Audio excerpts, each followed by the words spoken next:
I'm out in the woods today to test out the Camillus Carnivore X. The blade is basically like a machete blade. It's 12 inches long, and it features a cutting blade on the front, a digger here on the angle, a chisel on top, a place where you can cut maybe paracord or wire cutter here on the back, and then on the very back of the spine here, you have blades for a saw blade, so you can do some cutting. It also comes with a full sheath that you can attach to your belt loop, as well as a small trimming blade. I'll go over the trimming blade in a little bit. So for me, just besides having fun out in the woods with this, which you could certainly have a great deal of fun, I really want to see as a multi-tool what it is similar to in my other tools. For instance, could it replace my knife? Could it replace my axe? Could it replace my saw? Is it a suitable replacement or substitute for those items? So I'm really in particular going to be finding out how those stack up against each other.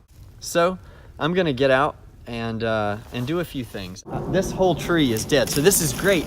Maple is a good hardwood. It would burn nicely, and it would definitely, if I was reaching a camp, it would be a tree and limbs that I would use right away for firewood and kindling. First, I'm just gonna work on limbing it, and I'm just gonna chop.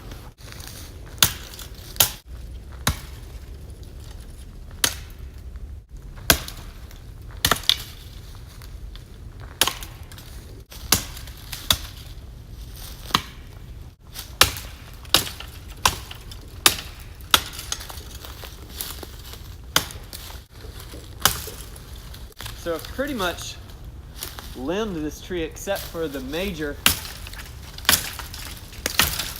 I'll wait on that one, except for the major limbs here. To be honest, it didn't take long. This thing's got good weight on it, and so that's helpful, you know, when you're swinging. I would have typically done most of that with the axe, and I can say that for the most part, that stacks up to how my axe would work as well. I've only used it for, 30 seconds or something like that. I will say the handle is not super, I don't know, it's not super comfortable. It does have this ridged back. 100% honest with it, I think I'd be wearing some gloves. Just over time, I could tell, over minutes and minutes of work on this, I'd probably be wearing some gloves. So I think with the rest of this, I'm gonna try to use the saw and see if I can saw some of those big pieces off.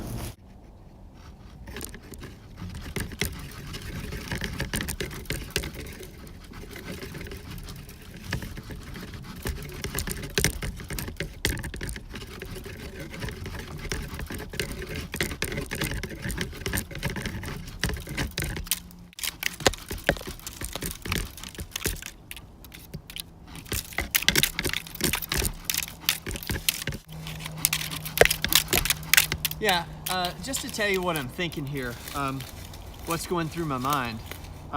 The saw seems to be cutting fine. I'm pretty sure that I could handle it a lot quicker with my silky folding saw.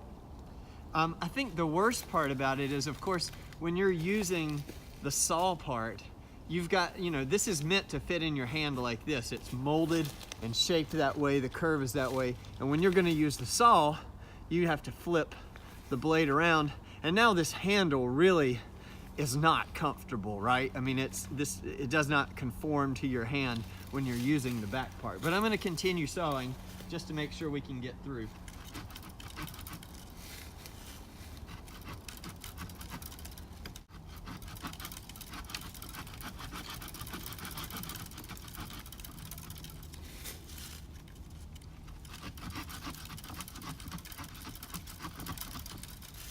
I thought I was gonna just go ahead and saw it no matter what, but this is really tedious. I don't know, I'm kind of curious if I can just chop through this thing. Let's see what happens. Oh wow, yeah, a good old chunk came off.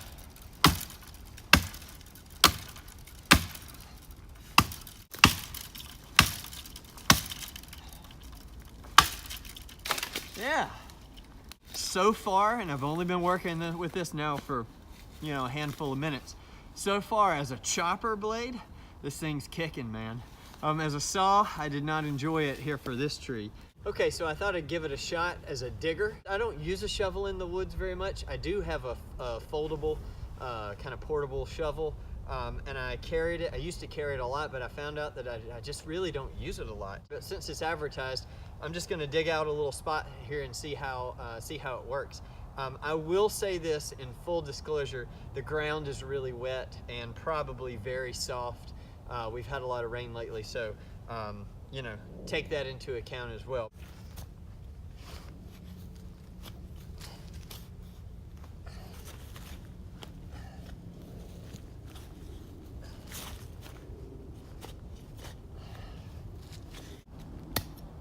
I guess that is nice to have that blade. If you hit some roots, you know, you can kind of chop them.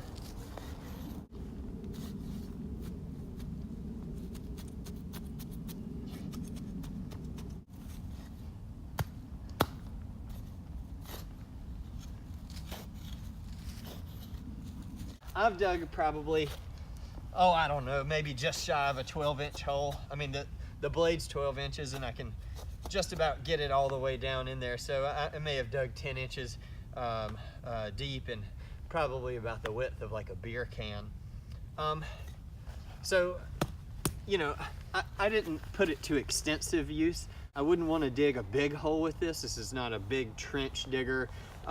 If you had to dig a spot like where you were going to lay down in, that would really, especially depending on your soil, that would really take a while. I'm going to now use the wire cutter portion here to cut, not some wire, I didn't bring any wire, but I have a lanyard on my fire steel, and I love this fire steel, but attached to it is this POS striker here.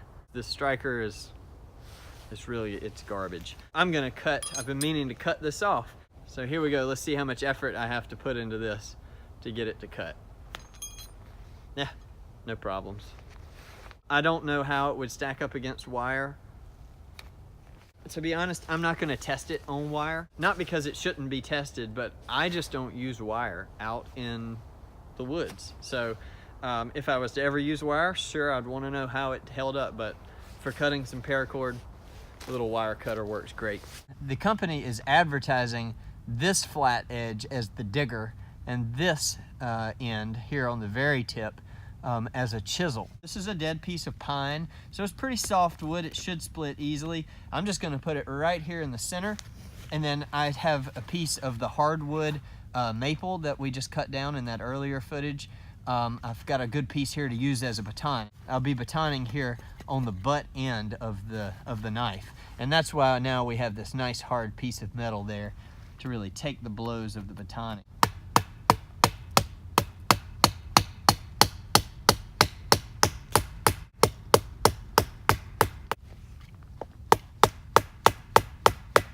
I'll just be straight up with you guys. The only thing that I come close to chiseling with is when I baton some wood. Of course, I use the blade, not the tip for that. So I tell you what, let's do a little bit of batoning.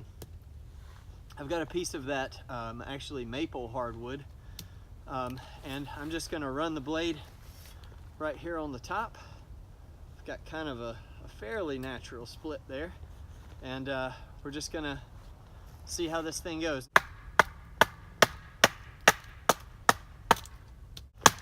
There we go. Yeah.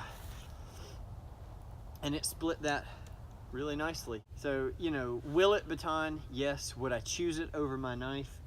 No, not over my knife. So the trimming knife comes with its own small sheath. It has a barbed backbone. The inside of the barb is not sharp, so I don't think you'd be using that to cut any wires or anything. Again, you've got that on the main blade. It has a 9mm wrench and a 7mm as well. They advertise these notches here as spear notches, but it's nice to have this little trimming knife. And actually, I think if I was going to make some feather sticks, instead of using the big 12-inch blade, I think I would just use this. Some of them are falling off, and I'm doing this standing up, so it would be a little easier if I was squatted down, but Yeah, so you can see here, these are the curls that I made with the big blade, and then these are the curls that I made here with the smaller one. But this is a nice little blade. Hey, the only thing left to do with this thing is to go have a little fun. Let's do it.